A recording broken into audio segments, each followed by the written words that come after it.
शुक्रवार का दिन।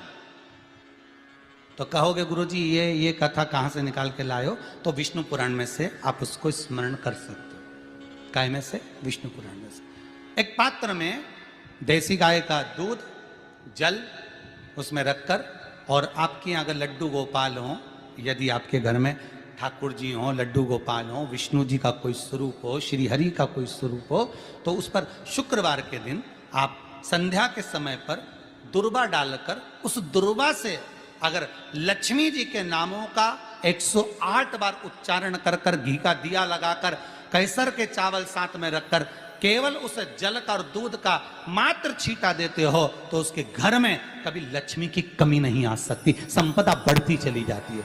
108 बार लक्ष्मी के नाम का मात्र उच्चारण कर लेने पर, भगवान विष्णु के चरणारविंद पर, भगवान विष्णु के चरणों पर केवल उस दुर्वा का, जल का, दूध का सींचन कर देने से भी लक्ष्मी की वृद्धि होती, लक्ष्मी देती, दुर्वा बढ़ती है। और दुर्वा का एक बहुत सुंदर गुण है महाराज, बहुत सुंदर गुण है दुर्वा का। जहां पर उसके भीतर गांठ आती है ना, वहां से 2 रास्ते बना देती है। बोलो बनाती कि नहीं बनाती? कभी दुर्वा देखी होगी आपने? जहां गांठ आई वहां 2 रास्ते बनाएगी, फिर गांठ आई फिर 2 रास्ते बनाएगी, फिर गांठ आई फिर 2 रास्ते बनाएगी। दुर्वा का क्रम ऐसा है कि हम भगवान को दुर्वा क्यों देते हैं, उसका कारण यह है कि मान लो हे परमात्मा, हे शंभु, हे गणेश, हे प्रभु नारायण, अगर मान लो मेरा एक रास्ता चलते चलते गांठ पड़ जाए, एक रास्ता मेरा बंद हो जाए, तो वहां से मेरे दूसरे रास्ते खोल देना। इसलिए दुर्वा भगवान को समर्पित करी जाती है। दुर्वा को समर्पित करने का क्रम ही यही है कि मेरे मार्ग खुल जाए, मेरी राह खुल जाए, मेरा मार्ग चारों तरफ खुलता चला। दुर्वा नीचे की ओर चलते चलते मार्ग खोलती चली जाती है।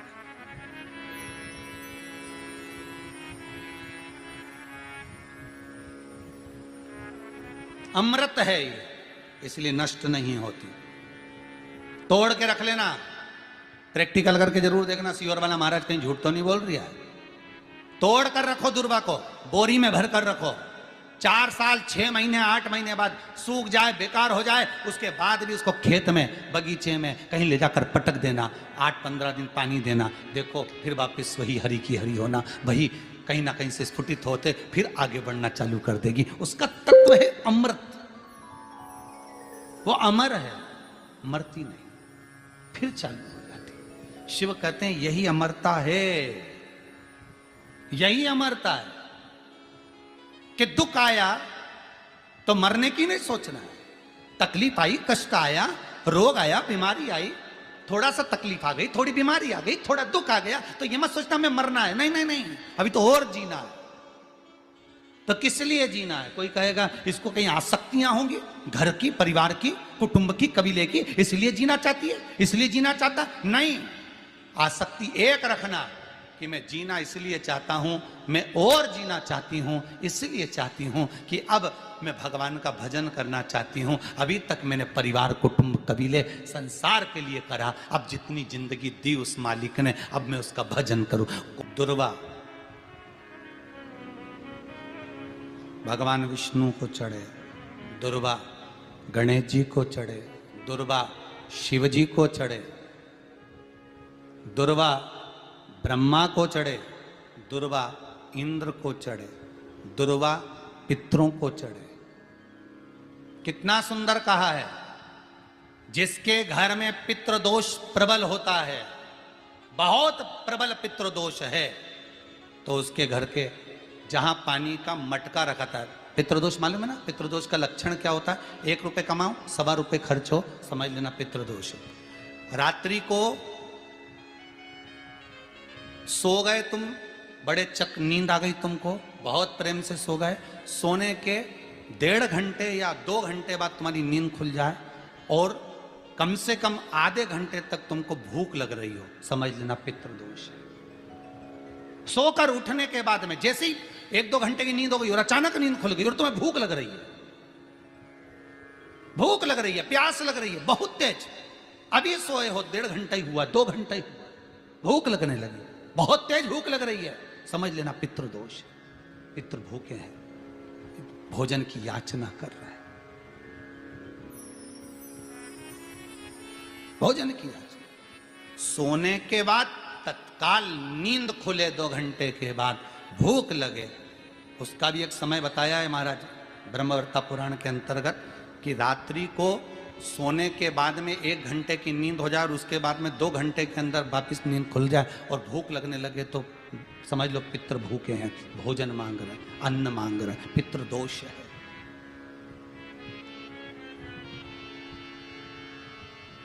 पितृदोष का कुछ कुछ वर्णन किया गया है। घर में एक पात्र के चक्कर में, एक बेडशीट के चक्कर में, एक सामान के चक्कर में विवाद हो रहा है तो समझ लो पितृदोष है।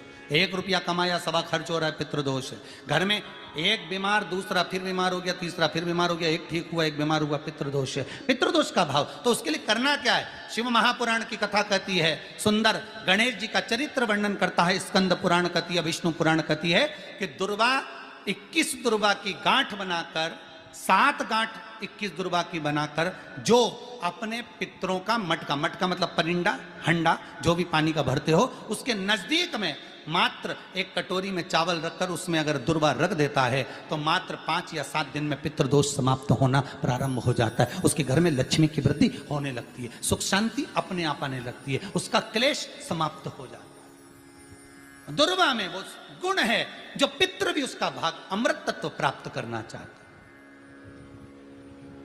अमृत देना चाहता। और सरल भाषा में समझिए, जिसकी फैक्ट्री नहीं चल रही हो,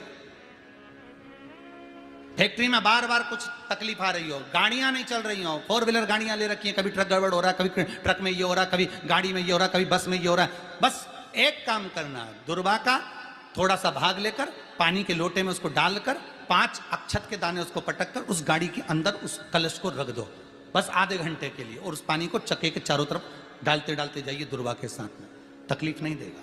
फैक्ट्री का भी यही प्रमाण है। दुर्वा में वो अमृत तत्व छुपा है जिसका सुख आनंद दे जाता है, आनंद। शिव पुराण कह रही है महाराज, दुर्वा का एक नाम और है, उसका नाम है अमृत जन्मा। क्या नाम है? अमृत जन्मा। दुर्वा का एक नाम और है।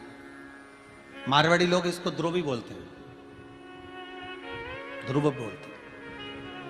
दुर्वा का वो सुख, शंकर भगवान गौ माता दूध की धार लगाती है, इसलिए दुर्वा का दूध से बड़ा मिलन है, बड़ा आनंद है, बड़ा आनंद, बड़ा सुख है। कोई भी ग्रह अनुकूल नहीं है, सब बेकार चल रहे हो, सब प्रतिकूल चल रहे हो, दूध के पात्र में दुर्वा डाल लो, पीपल के वृक्ष के नीचे चढ़ा कर आओ, राहु केतु शुक्र शनि जो भी गड़बड़ है सब सुधरना चालू हो जाता है। दुर्वा का वो सुख। जिस नदी में स्नान करो, तीर्थ में जाकर उस नदी के पास में कोई बगीचा लगा हो, वहां की दुर्वा को तोड़कर स्नान करते समय नदी में मात्र विसर्जन कर देने पर पितरों को पिंड पहुंच जाता है। मात्र उस दुर्वा का विसर्जन कर देने पर पितरों को पिंड का भाग मिल जाता है। अभी ना तो तुम्हारे पास में आटा है, ना तुम्हारे पास में चावल है, ना तुम्हारे पास में पिंड है, ना कोई तुम्हें संकल्प छुड़ा रहा है, ना कोई तुम्हारे पास में वस्तु है, उसके बाद भी पितरों को भाग मिल रहा है। काय से? केवल एक दुर्वा के तत्व से। स्नान करने से पहले पवित्र नदी में, गंगा यमुना नर्मदा सरयू आदि किसी पवित्र नदी में आप स्नान कर रहे हो, वहां के बगीचे में घूमकर आप जाते तो हो, पैदल ही नहाने जाते हो, तो घाट के आसपास में कोई बगीचा, वहां की दुर्वा तोड़ ली, एक दुर्वा नहाने से पहले अपने पूर्वजों पितरों के नाम से नदी में छोड़ दी। फूल तो छोड़ते ही हो, दिया भी छोड़ते हो, बस एक ही चीज नहीं छोड़ते, वो दुर्वा, और वो ही काम की,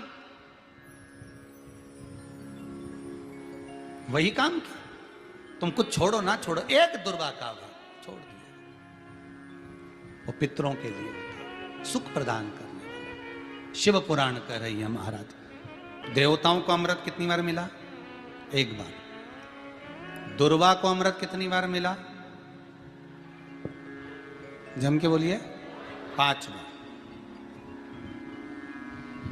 कार्य सिद्धि के लिए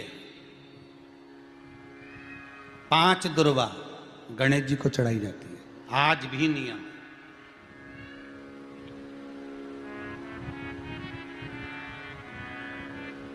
कभी आपको मौका मिला हो और आपने रावण संहिता पढ़ी हो। कौन सी संहिता? रावण संहिता। क्योंकि रावण शिव का उपासक था, भजन करने वाला था। शिव तांडव स्तोत्र आज भी लोग रावण का एक आनंद में पढ़ते। तो शिव का उपासक है रावण, शंकर का उपासक। विद्वान भी था, ज्ञानवान भी था।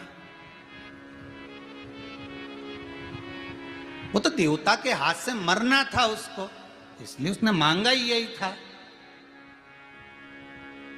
जो मांगा वो मिला।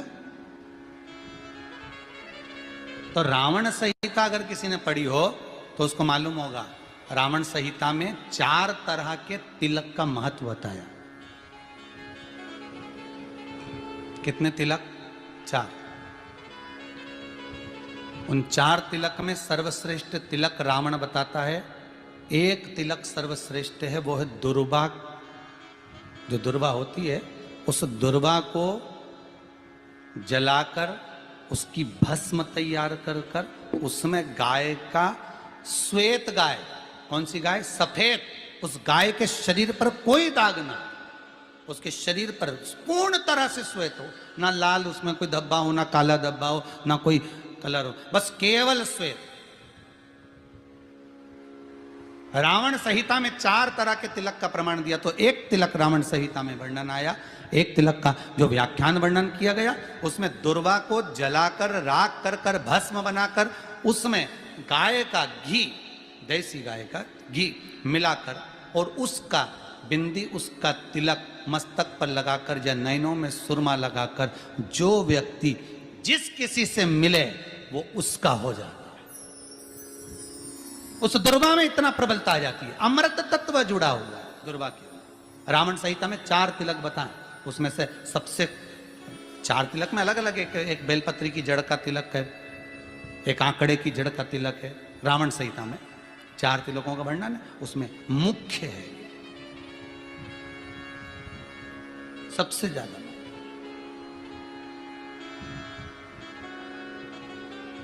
हम तो कहेंगे, अगर मान लो वैसे तो नौकरी करने जाओ, सर्विस करने जाओ तो आंख में काजल लगा कर जा नहीं सकते, नहीं तो लोग ही कह देंगे कहाँ से आया है। मालूम पड़े तुम नौकरी के लिए इंटरव्यू देने जाओ और आंखों में काजल लगा के चले जाओ, तो फिर भी एक प्रयास करना, फिर भी एक प्रयास करना। उस दुर्वा का जो काजल बनाओ, मूछे हो, दाढ़ी हो, कहीं कहीं पर भी उसकी एक बिंदी लगाकर चले जाओ, वो असर करेगी और आपको वो जॉब मिल ही जाएगा, ये पक्का है। उसमें आकर्षण होता है। दुर्वा आकर्षण का केंद्र करती है। आपको कभी आपके नयनों में दर्द हो रहा हो, जलन हो रही हो, तो आप दुर्वा, हरी भरी जहाँ दुर्वा हो वहां थोड़ी देर चलने का प्रयास करिएगा, आपके नेत्रों का विकार समाप्त हो जाएगा। दुर्वा में वो एक सुख है, वो अमृत छुपा हुआ, और एक बार का अमृत नहीं, 5 बार का अमृत दुर्वा के अंतर्गत।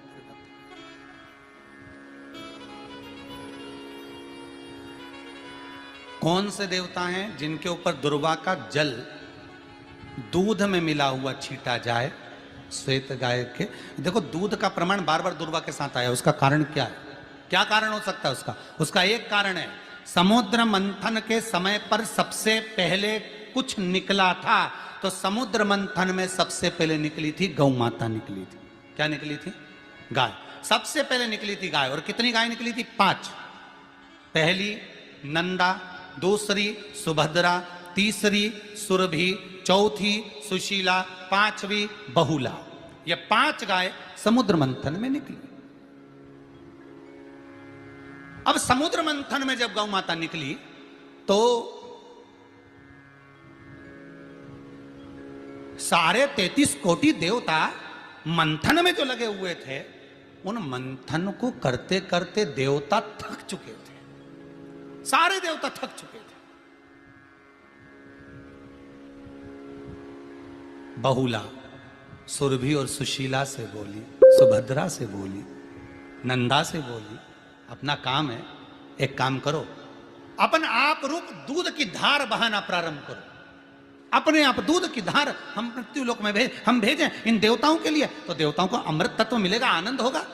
और गौ माता ने ऊपर खड़े होकर जो दूध बहाना प्रारंभ करा, वो देवताओं के मुख में आधा तो गया और आधा दूध समुद्र पर जब गिरा, और जो मंथन चल रहा था उस मंथन के चलते कभी दूध का दही का मंथन करना तो क्या निकल कर आएगा, मक्खन आ जाएगा। वो मक्खन तैरता हुआ समुद्र की लहर से दुर्वा पर जा पड़ा। इसलिए आज भी दुर्वा के साथ में गौ माता के दूध का बड़ा प्रमाण,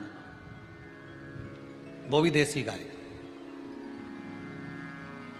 जर्सी नहीं, विदेशी नहीं, देसी गाय। और देसी गाय का दूध का बड़ा बड़ा प्रमाण है सर। हम कई बार कथाओं में कहते हैं, जैसा खाया अन्न, बोलते जाओ, वैसा हो गया मन, जैसा पिया पानी वैसी हो गई वाणी, और जैसा पिया दूध वैसी बन गई बुद्ध। बुद्धि कैसे बनी है? दूध से बनी। डब्बे का दूध पियोगे तो डब्बे हो जाओगे, थैली का दूध पियोगे तो थैली, बोतल का दूध पियोगे तो बोतल। तो दूध का बड़ा असर।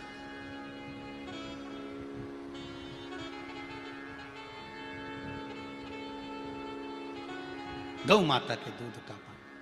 कहा एक पात्र में जल और दूध ले लीजिए, शुक्रवार का दिन। तो कहोगे गुरुजी ये कथा कहां से निकाल के लाए हो? तो विष्णु पुराण में से आप उसको स्मरण कर सकते हो। काय में से? विष्णु पुराण में से। एक पात्र में देसी गाय का दूध, जल उसमें रखकर, और आपके अगर लड्डू गोपाल हो, यदि आपके घर में ठाकुर जी हो, लड्डू गोपाल हो, विष्णु जी का कोई स्वरूप हो, श्री हरि का कोई स्वरूप हो, तो उस पर शुक्रवार के दिन आप संध्या के समय पर दुर्वा डालकर, उस दुर्वा से अगर लक्ष्मी जी के नामों का 108 बार उच्चारण कर कर, घी का दिया लगाकर, कैसर के चावल साथ में रखकर, केवल उस जल का और दूध का मात्र छींटा देते हो, तो उसके घर में कभी लक्ष्मी की कमी नहीं आ सकती, संपदा बढ़ती चली जाती है। 108 बार लक्ष्मी के नाम का मात्र उच्चारण कर लेने पर, भगवान विष्णु के चरणारविंद पर, भगवान विष्णु के चरणों पर केवल उस दुर्वा का, जल का, दूध का सिंचन कर देने से भी लक्ष्मी की वृद्धि होती है। जैसे व्यक्ति का कोई काम नहीं हो रहा हो, बहुत दिन से लगे, बहुत समय से लगे, ये काम हो ही नहीं रहा, तो शंकर जी का नाम को उल्टा कर कर जपना चालू कर दो। नमः शिवाय ओम। आपको लगे कि आपके घर में शांति बिल्कुल नहीं है, क्लेश बहुत ज्यादा है, बहुत ज्यादा तकलीफ, हमारे घर में कुछ न कुछ जरा सी बात पर विवाद होता ही है, तो प्रयास करिएगा कि आप काली तिल थोड़ी सी, एक काली मिर्ची और 7 लौंग, क्या क्या तिल चीजें हैं, काली तिल, काली मिर्ची, 7 लौंग, केवल ये हथेली में रखकर अपना नाम और गोत्र बोलकर अपने दरवाजे से बाहर निकलकर किसी भी शंकर के मंदिर को समर्पित करिए। शिव पे नहीं चढ़ाने दें तो शंकर की चौखट पर रखें। महाराज, घर में कभी क्लेश नहीं होगा, बिल्कुल शांति। और शुक्रवार के दिन माता लक्ष्मी के लिए अग्नि में आहुति दीजिए। महाराज, शाम के समय पर सूर्यास्त के पहले शिव महापुराण की कथा कहती है, अग्नि पुराण कहती है, नर्मदा पुराण कहती है, लिंग पुराण कहती है कि बेलपत्री के वृक्ष के नीचे, नीचे तो नीचे वो भी जाने दो, यहां तक वर्णन किया शिव महापुराण में तो कि बेलपत्री का जो फल होता है ना, बेल फल जो होता है, कहते हैं अगर किसी व्यक्ति के यहाँ लक्ष्मी की कमी होती है, संपदा की कमी होती है, जिसके यहाँ पैसा नहीं आता, धन नहीं आता, तो बेल का जो फल होता है, बेलपत्री का जो फल होता है, उस फल के गूदे को, बेलपत्री के फल का गुर्दा निकाल लो, सुखा लो, गाय के घी में उसको डुबो लो, और शुक्रवार के दिन माता लक्ष्मी के लिए अग्नि में आहुति दीजिए। महाराज, शाम के समय पर सूर्यास्त के पहले ये जो आहुतियां हम बेले के गुर्दे के फल की गाय के घी में डुबोकर माता लक्ष्मी और भगवान विष्णु के नाम से देते हैं महाराज। 2 या 3 शुक्रवार करोगे, लक्ष्मी की कभी कमी नहीं आती, संपदा बढ़ती है। एक प्रयोग और कर देखना, कभी अगर मौका मिले आपको तो प्रयोग कर देखिए। लिंग पुराण के अंदर लिखा हुआ है, शिव पुराण में, लिंग पुराण में और स्कंद पुराण में कहा गया है कि अगर किसी ने बेले के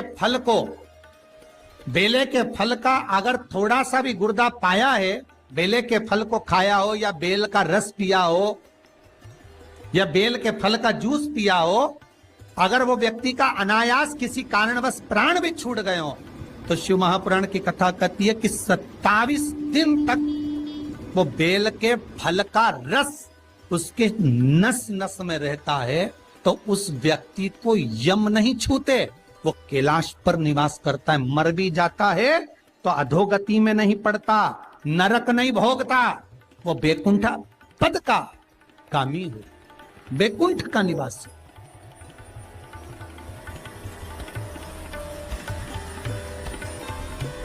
बैकुंठ का निवासी।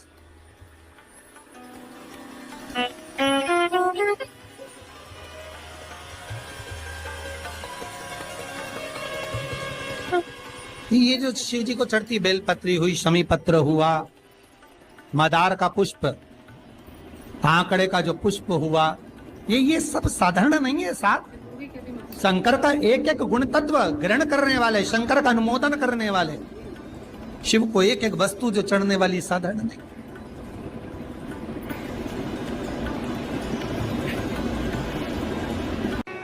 जिसके घर में संपदा की कमी होती है, जिसके घर में कर्जा बढ़ जाता है, लक्ष्मी नहीं आती, बहुत टेंशन की जिंदगी जीता है मनुष्य, व्यापार चल नहीं रहा, बहुत तकलीफ का जीवन चल रहा होता है, तो आज भी नियम है महाराज कि सोमवार, शुक्रवार, ये 2 बार ऐसे हैं, इन 2 बार को यदि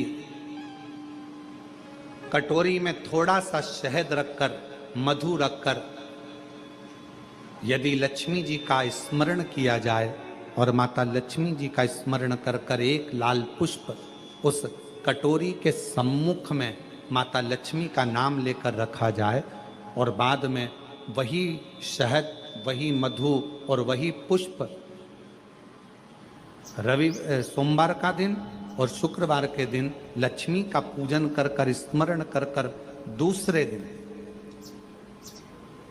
शुक्रवार के दिन पूजन करें, शनिवार के दिन उस मधु का, उस पुष्प का विसर्जन करें, सोमवार के दिन पूजन करें लक्ष्मी जी का स्मरण कर कर, और मंगलवार के दिन अगर विसर्जन करें, 5 या 7 सोमवार या शुक्रवार को यदि आप मधु का भोग लक्ष्मी जी को लगाना प्रारंभ कर दें, शिव का नाम स्मरण कर कर, तो उसके घर में कभी संपदा की कमी नहीं होती, लक्ष्मी उस संपदा को बढ़ा। महाराज हम तो आपसे निवेदन पहले भी करे, आज फिर करते। मान लो आपको ऐसा लगता है कि घर में बीमारियां ज्यादा घेर रही है, तो एक बेल का टुकड़ा, बेले का फल का एक टुकड़ा अपने ही घर में कहीं पर भी कटोरी में रख दीजिए, शिव का स्मरण, सुख प्रदान करेगा। अगर थोड़ा बहुत रोग आ भी गया निकल जाएगा, और बड़ी बीमारी में कोई फंस नहीं पाएगा, ज्यादा जनहानि नहीं होगी, तकलीफ नहीं भोग पाएगा। शिव को प्रिय है। फिर वही स्कंद पुराण का संवाद आगे, बेल पत्री के वृक्ष की जो जड़ होती है, उस जड़ के अंदर 33 कोटि देवताओं का निवास होता है। 68 करोड़ तीर्थ बेलपत्री के पेड़ के नीचे रहते हैं। 68 करोड़ तीर्थ मात्र बेलपत्री की छांव में, बेलपत्री के नीचे विराजमान होते हैं।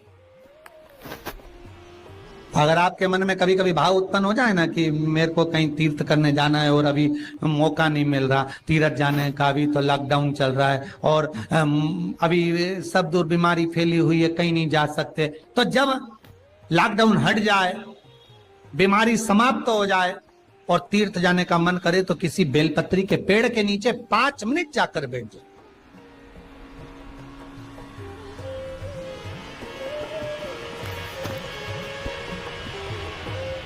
और जप लो, श्री शिवाय नमस्तुभ्यम। जितने बैठे हो टीवी के सामने प्रेम से बोलो, श्री शिवाय नमस्तुभ्यम। जितने टीवी के सामने बैठे एक बार फिर से बोलो, श्री, साथ में बोलो, आगे आगे नहीं, श्री शिवाय नमस्तुभ्यम।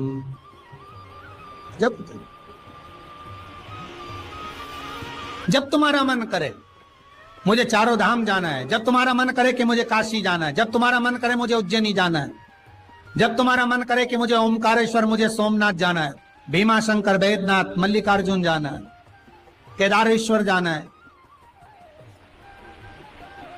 बस नागेश्वर जाना है, थोड़ी देर के लिए बेलपत्री के पेड़ के नीचे जाकर भी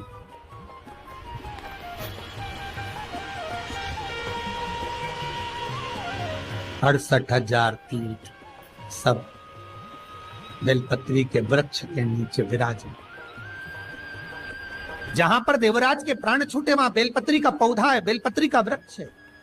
हिंदू धर्म में आज भी रीति है, मरने वाले व्यक्ति, अब तो ये कोरोना महामारी में ना गाड़ी में भरे ने लेकर चले गए और जला दिया, पर पहले जो नियम था शास्त्रार्थ के अनुसार, जब कोई व्यक्ति मरता था उसको कंधे पर लेकर जाते थे, तो ले जाने के बाद में बीच राह में एक स्थान ऐसा आता था जहां पर अर्थी को उतारते थे, विश्राम स्थल पर उस अर्थी को उतारा जाता था।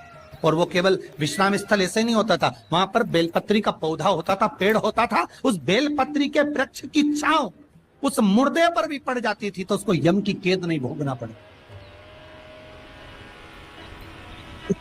उसको यम की कैद, यम की त्राण नहीं भोगना पड़े।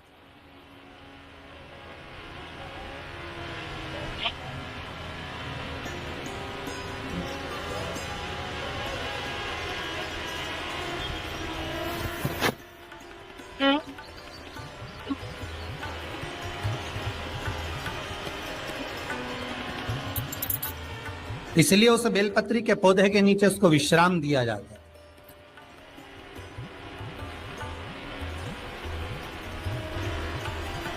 बेलपत्री के पौधे के नीचे उसको विश्रामता दी गई। जब शिव कह रहे हैं, देवराज तेरे प्राण छूटे, मना नहीं है तेरे प्राण छूटे, पर तेरे प्राण जहां छूटे वो बेलपत्री का वृक्ष था।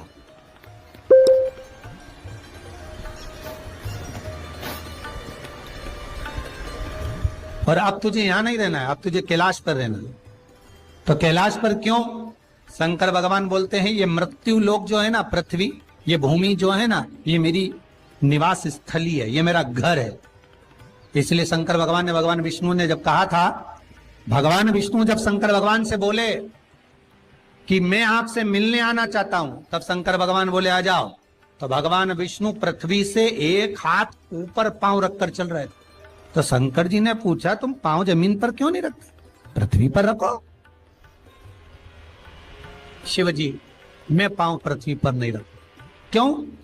नहीं नहीं नहीं नहीं, मैं पांव पृथ्वी पर नहीं रख सकता। आखिर क्यों? शंकर भगवान से भगवान विष्णु कहते हैं पूरी पृथ्वी पर छोटे छोटे कंकर नजर आते हैं, हर कंकर में मुझे शंकर नजर आते हैं। जब कंकर में शंकर दिखेगा तो मैं पृथ्वी पर पांव कैसे रख सकता हूं?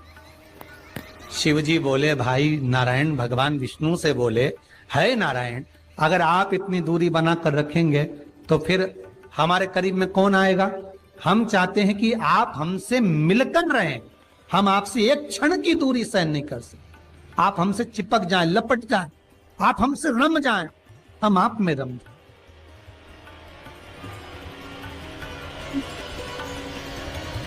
कुछ ऐसा कर दो, शंकर जी कह रहे हैं नारायण कुछ ऐसा कर दो कि शंकर नारायण से दूर नहीं रहे, नारायण शंकर से दूर नहीं रहे, ऐसा कुछ कर दिया जाए। तब भगवान शिव ने भगवान विष्णु से कहा एक काम हो सकता है कि आप सांप बन जाओ। भगवान विष्णु ने पूछा मैं सांप बन जाऊं क्यों? शंकर भगवान कहते हैं सांप बन जाओगे तो मैं गले में आपको डालकर रखूंगा, आप मुझसे चिपके रहोगे, मैं आपसे चिपका रहूंगा, आप मुझसे लगे रहेंगे, मैं आपसे लगा रहूंगा, दूरी नहीं रहेगी एक क्षण की भी। और भगवान विष्णु सर्प बन गए, भगवान विष्णु सांप बन गए। सांप बने भगवान शंकर ने, भगवान विष्णु जब सर्प बने और सर्प बनकर भगवान शंकर ने अपने गले में भगवान विष्णु को धारण कर लिया। आज भी शंकर भगवान के गले में जो सांप पड़ा हुआ है, वो सांप केवल सर्प नहीं है, वो भगवान विष्णु का ही एक अवतार।